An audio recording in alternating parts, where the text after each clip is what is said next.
बाळ, फ्रीजमधून श्रीखंड काढ ना. आम्ही पूर्वी घरीच बनवायचो श्रीखंड. त्याची चवच वेगळी होती. आता काय सगळं रेडीमेड. आजी, हे श्रीखंड खाऊन बघ. आज तुझ्या आईनं घरीच बनवलं की काय? हे आहे गोकुळचं श्रीखंड. अगदी जिभेवर रेंगाळणार. जिभेवरच नाही तर मनावरही रेंगाळणार. गोकुळ श्रीखंड, मनावर रेंगाळणार.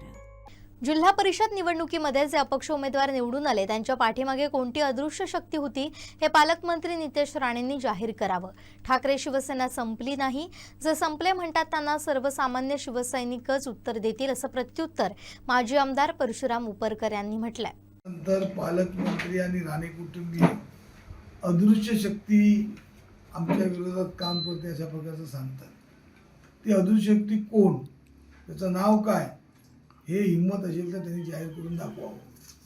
कारण ज्याच अदृश्य शक्तीने लोकसभेच्या निवडणुकीला 1,000 रुपये वाटले होते, ती अदृश्य शक्ती की मालवण विधानसभेला 3,000 रुपये मतदारांना वाटले, ती अदृश्य शक्ती की आज या ठिकाणी फोंड्याच्या निवडणुकीमध्ये भाजपचा उमेदवार पडला आणि अपक्ष निवडून आला. तसंच कुडाळ तालुक्यामध्ये नेरूळ मतदारसंघामधून जो शिंदे गटाचा उमेदवार पडून अपक्ष उमेदवार निवडून आला आणि तशा प्रकारचे सावंतवाडी मतदारसंघात झाले, ते अदृश्यशक्ती कोण, ते एकदा नाव जाहीर करावं. जनतेच्या मनात संभ्रम असता कामा नये आणि पालकमंत्र्यांनी जनतेच्या मनात संभ्रम ठेवू नये.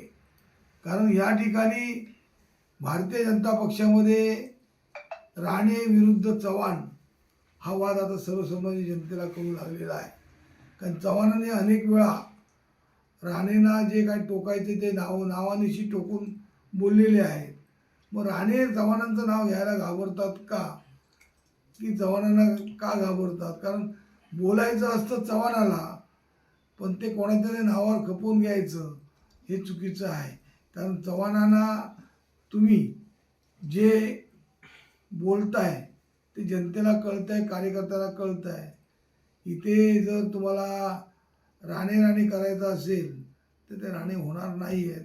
जे शिवसेनेचे आज या ठिकाणी लोकशाहीचा गळा घोटण्याचं काम या कणकवली मतदारसंघात खऱ्या अर्थाने पालकमंत्र्यांनी केलेलं आहे. विरोधी पक्षाचे उमेदवार विकत घेणे आणि त्यांना मोठे आमिष दाखवणे, मग ते 15 लाखापासून 20 लाख 25 लाखाचे पण आकडे येऊ लागलेले आहेत. त्या किमतीला विकत घेणे आणि विकत घेऊन निवडणूक न होणे म्हणजेच लोकशाहीचा गळा घुटणे अशा प्रकारचं काम या जिल्ह्याचे पालकमंत्री या मतदारसंघात करतायत. हाही जास्त काळ टिकणार नाही. हा मतदारसंघ खऱ्या अर्थाने विरोधी पक्षाचा आतापर्यंत राहिलेला होता तसाच आता पुढे राहील. कारण या मतदारसंघातून दंडवते निवडून गेले आहेत, नागपाई निवडून गेले आहेत आणि या मतदारसंघाने पण दाखवून दिलं आहे की त्यांच्या वडिलांना एवढे वर्ष सर्व सत्तेची पदं भोगल्यानंतरही शिवसैनिकांनी साध्या आपल्या जीवाचं रान करून स्वतःच्या वडिलांना जे असलेले त्यावेळेचे तत्कालीन नेते नारायण राणे यांना पाडण्याचं काम एका वैभव नायकासारख्या सर्वसामान्य शिवसैनिकांनी करून दाखवलं. तशाच प्रकारचा विषय कालांतराने या जिल्ह्यामध्ये होणार आहे. शिवसैनिक हा पेटला तर शिवसैनिक थांबत नाही, हे शिवसैनिक दाखवून देईल. त्यामुळे शिवसेनेवरती कोणताही संपली किंवा शिवसेना उबाटा संपली अशा प्रकारचा बोलण्याचा अधिकार, नैतिक अधिकार नितेश राणेंना कधीच दिलेला नाही.